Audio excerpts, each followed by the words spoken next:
पहला सलातीन बाब 15। और नबात के बेटे योरबाम की सल्तनत के 18वें साल से अबियाम यहूदा पर सल्तनत करने लगा। उसने यरूशलेम में 3 साल बादशाही की। उसकी माँ का नाम माका था, जो अबीसलुम की बेटी थी। उसने अपने बाप के सब गुनाहों में जो उसने उससे पहले किए थे उसकी रविश इख्तियार की, और उसका दिल खुदावंद अपने खुदा के साथ कामिल ना था, जैसा उसके बाप दाऊद का दिल था।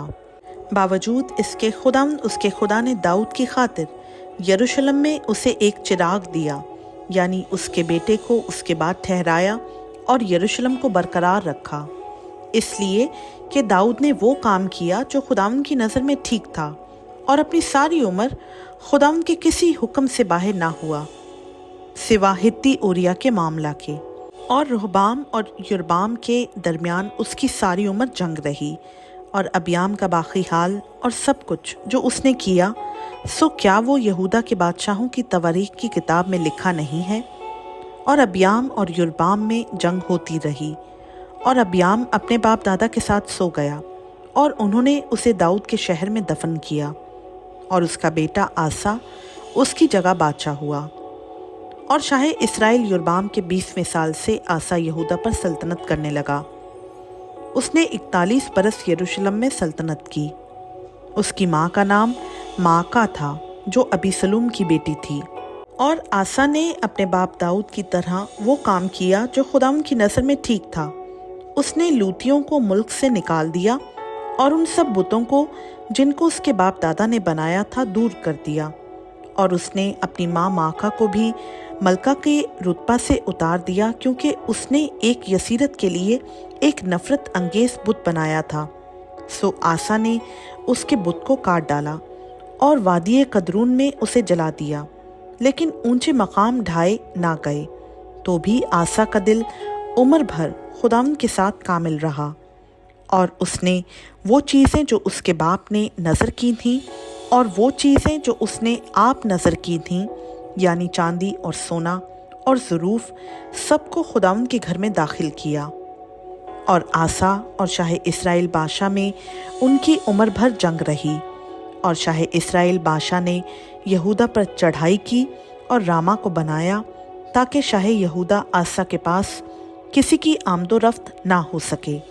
तब आसा ने सब चांदी और सोने को जो खुदावंद के घर के खजानों में बाकी रहा था और शाही महल के खजानों को लेकर उनको अपने खादिमों के सपुर्द किया।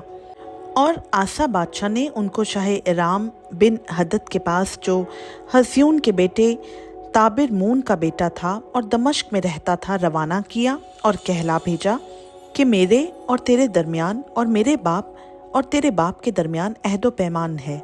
देख, मैंने तेरे लिए चांदी और सोने का हदिया भेजा है। सो तू आकर शाह इसराइल बादशाह से अहद शिकनी कर, ताकि वो मेरे पास से चला जाए। और बिन हदद ने आसा बादशाह की बात मानी और अपने लश्कर के सरदारों को इसराइली शहरों पर चढ़ाई करने को भेजा, और अयून और दान और अबील बैत माका और सारे किन्नरत और नफ्ताली के सारे मुल्क को मारा।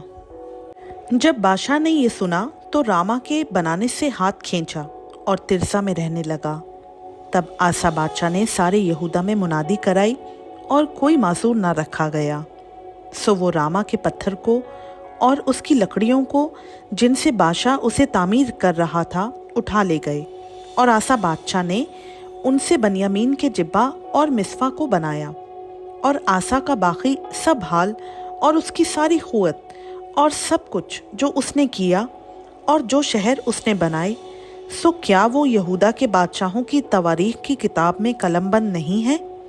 लेकिन उसके बुढ़ापे के वक्त में उसे पाँव का रोग लग गया, और आसा अपने बाप दादा के साथ सो गया, और अपने बाप दादा के साथ अपने बाप दाऊद के शहर में दफन हुआ। और उसका बेटा यहूसफत उसकी जगह बादशाह हुआ। और शाह यहूदा आसा की सल्तनत के दूसरे साल से योरबाम का बेटा नदब इसराइल पर सल्तनत करने लगा, और उसने इसराइल पर 2 बरस सल्तनत की।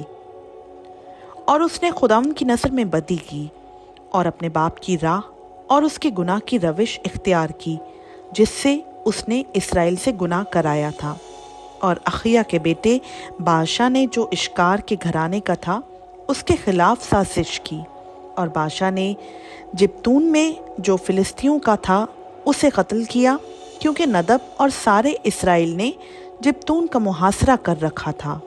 شاہ یہودا آسا کے تیسرے ہی سال بادشاہ نے اسے قتل کیا اور اس کی جگہ سلطنت کرنے لگا، اور جوں ہی وہ بادشاہ ہوا اس نے یربام کے سارے گھرانے کو قتل کیا، اور جیسا خداوند نے اپنے خادم اخیا سیلانی کی معرفت فرمایا تھا، اس نے یربام کے لیے کسی سانس لینے والے کو بھی جب تک اسے ہلاک نہ کر ڈالا نہ چھوڑا۔ یربام کے ان گناہوں کے سبب سے جو اس نے آپ کیے اور جن سے اس نے اسرائیل سے گناہ کرایا، اور اس کے اس غصہ دلانے کے سبب سے جس سے اس نے خداوند اسرائیل کے خدا کے غضب کو بھڑکایا، اور ندب کا باقی حال اور سب کچھ جو اس نے کیا، سو کیا وہ اسرائیل کے بادشاہوں کے تواریخ کی کتاب میں قلم بند نہیں؟ اور آسا اور شاہ اسرائیل بادشاہ کے درمیان ان کی عمر بھر جنگ رہی، اور شاہ یہودا آسا کے تیسرے سال سے اخیا کا بیٹا بادشاہ ترزا میں سارے اسرائیل پر بادشاہی کرنے لگا، اور اس نے 24 برس سلطنت کی، اور اس نے خداوند کی نظر میں بدی کی اور یربام کی راہ اور اس کے گناہ کی روش اختیار کی جس سے اس نے اسرائیل سے گناہ کرایا۔ خداوند کا پاک کلام کا پڑھا، سنا، سمجھا اور قبول کیا جانا ہم سبوں کے لیے باعث برکت ہو، آمین۔